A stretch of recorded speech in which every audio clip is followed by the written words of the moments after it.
Mchezo magoli idadi kubwa mabao ulikuwa ni mchezo namna gani? Mchezo ulikuwa mzuri kwa sababu tumecheza na timu ambao ni watu wenye experience. Kwa hiyo wametuadhibu sisi kwa sababu ya mapungufu yetu. Sisi wenyewe ni makosa tu ya kimpira ambayo yanatokea, ndio maana tumefanya. Idadi kubwa ya mabao kwako unajisikia? Ni swala la mpira tu. Yaani kwenye mpira hamna chochote kile kinawezekana. Kwa sababu tumefanya makosa na wameyatumia. Goli 4 kwenye miguu ya Aziz Ki. Kwa namna yote moja ama mbili imekuvuruga? Haijanivuruga chochote kwa sababu ni sehemu ya mchezo.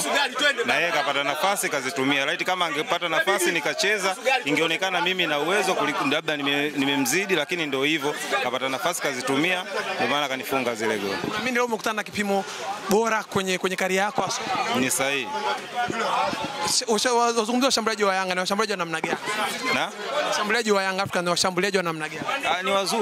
Ni wazuri kwa sababu wana game fitness, wanacheza mechi nyingi sana ambazo wamekutana nazo ndani na nje. Kwa hiyo wana experience ya kutosha. Kwa hiyo wametuadhibu sisi kwa sababu experience yetu ilikuwa chini kidogo.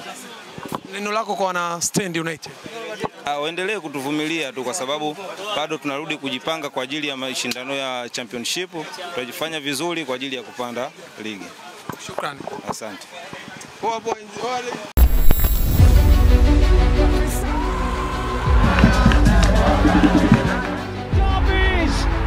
City are in front. Kevin De Bruyne. Kirunda mwaga cross Majanga. Oh!